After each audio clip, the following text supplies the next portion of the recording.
So, Mr. Gandhi, tell us a little about your early life.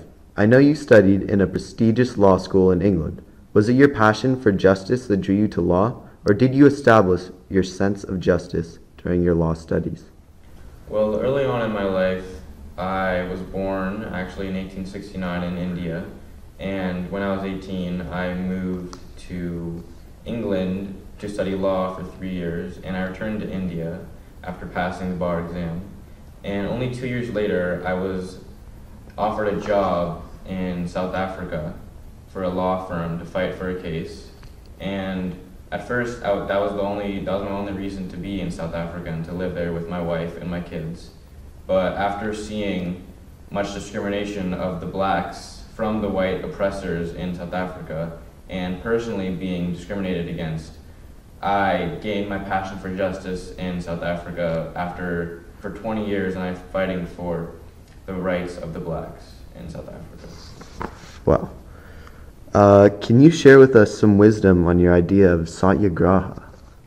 Satyagraha is a concept I established around my time in South Africa, and it is basically known for trying to live with passive resistance against the oppressors, especially the white oppressors in England and by the English in India and in South Africa. But literally, satyagraha in Indian means truth, force, or natural right. And it's basically trying to tell my followers and for me to teach my followers to live with peace and always to protest nonviolently. After all your work with class struggles and English oppression, what do you think is the right way to take action against oppression? What about after oppression?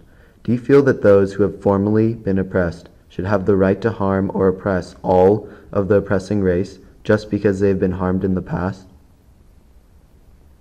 I think that even though many of the oppressed have been harmed in the past, that they do not have the right to oppress their previously oppressors, because I think that forgiveness is a vital tool to have for all my followers, especially in India, to forgive the British for coming into our country and for oppressing us with unlawful and unjust reasons to come in. And I feel like that forgiveness is vital and that they do not have the right ever to oppress and to harm their previously oppressors. Obviously, you have accomplished a great deal during your life. But just out of curiosity, is there any specific accomplishment you feel is your greatest?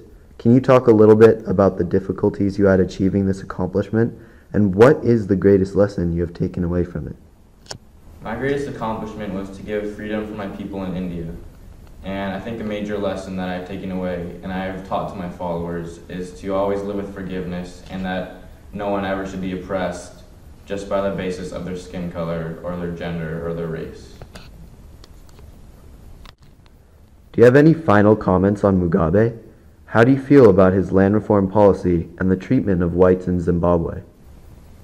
I think that Mugabe's stance on the treatment of whites is very hypocritical, as there's much history in Zimbabwe about the whites oppressing the blacks, and he was simply doing the exact same thing now. And that Mugabe should not live with hypocrisy, and that history should teach us that Mugabe is not doing the right thing in oppressing the blacks and oppressing the whites simply because of the history of the whites oppressing the blacks, and that he should forgive them and move on. Thank you for your time, Mr. Gandhi.